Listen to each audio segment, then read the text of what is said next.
Hello. For our CSCI 385 class this semester, I chose to do my paper topic on Stuxnet.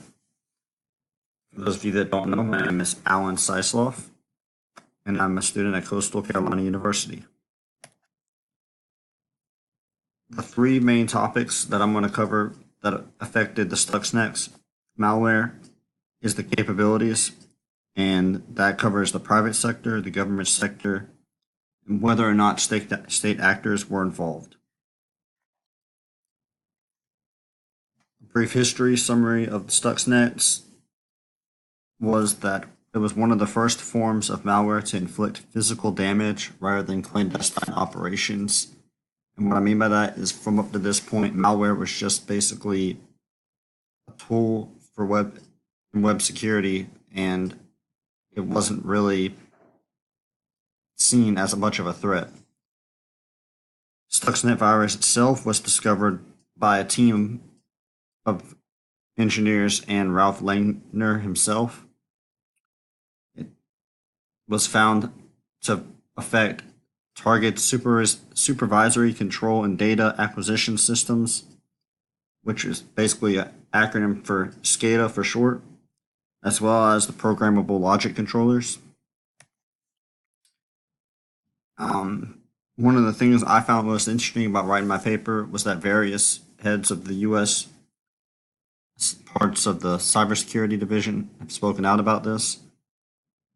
And one of the things that I've noticed was General Michael Hayden spoke out by stating, not only does this demonstrate that control systems are vulnerable, but also legitimize the activity by a non-state. To me, that means that it proves that our systems are not as secure as people believe they may be, and they're easily exploitable.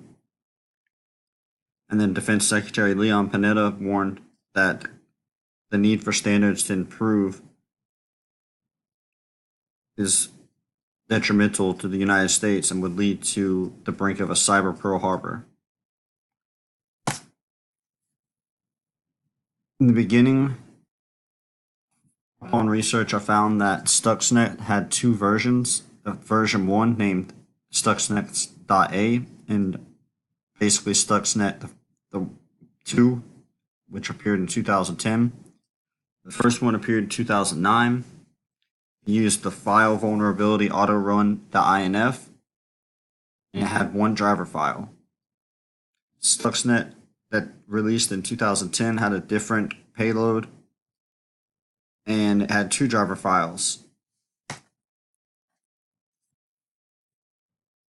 Like I said, it detects whether SCADA and the controller software are on a system, and if not on the system, it lies dormant.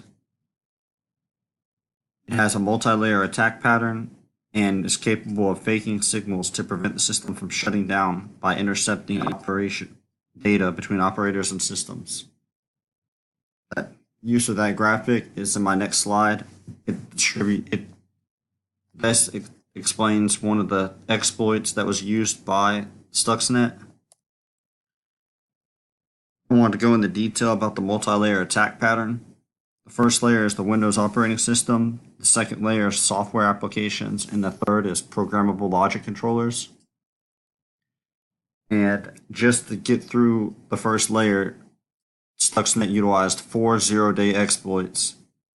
It also had exploit with the CP-Link vulnerability and the vulnerability in the graphic above that explains the Conficker worm. Now, Stuxnet also had some abnormalities for it being malware.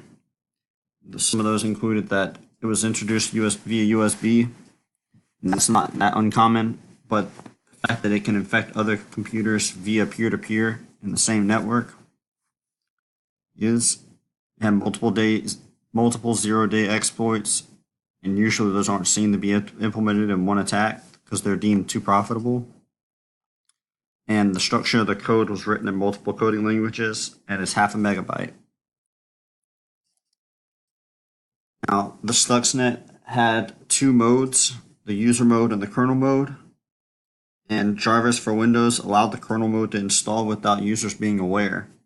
Certificates were stolen in order to prevent the malware from being repurposed or updated, the DNS provider redirects the web pages.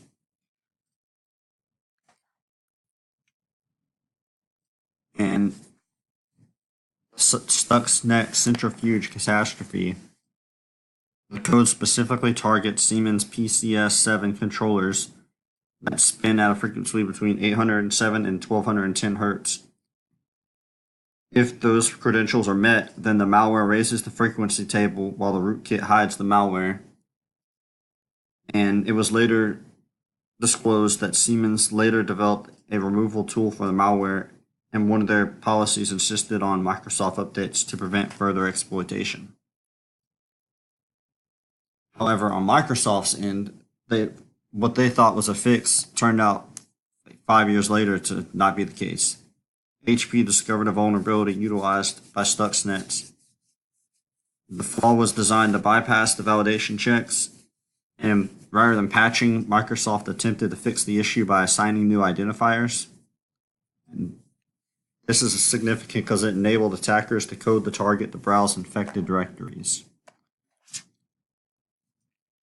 Some positive outlook from what happened with Stuxnet is that the U.S. Department of Homeland Security developed a plan to improve computer security.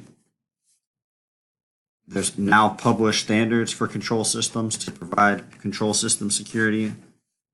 And they've also looked into the idea of honeypots, not just in general, but in the private sector, to preoccupy the attacker with decoys and also be able to analyze their attacks. As far as who is behind Stuxnet, most likely a nation state, because the largest, most expensive program to date. The capabilities would require a team of developers, and some have even instigated that the self-destruct safeguard could be Western government, more specifically US or Israel involvement. 60% of the infected computers are in Iran, and the US and Israel are known for opposition against their nuclear capabilities. Natanz. Once the attack was carried out, production ceased a number of times, and at first the Iranian officials attempted to conceal what had happened. In the end, it was discovered that the production disrupted by destroying close to 1,000 centrifuges. And the Atomic Energy Organization met with Iranian officials to discuss how to remove Stuxnet from the systems.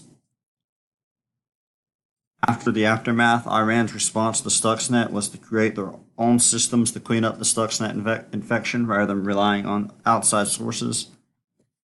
And Iran, Saudi Arabia, and the US led to a cyber arms race due to nothing being done about the situation. Stuxnet also led to new forms of malware, including Furtom's Parent and Black Energy. Furtom's Parent is extremely similar to Stuxnet in that it's anti-sandbox and anti-virtual machine, which is capable of bypassing a dozen antivirus engines. Black Energy was responsible for a power outage in the Ukraine, utilized distributed denial of services attacks. And that's it. Thank you.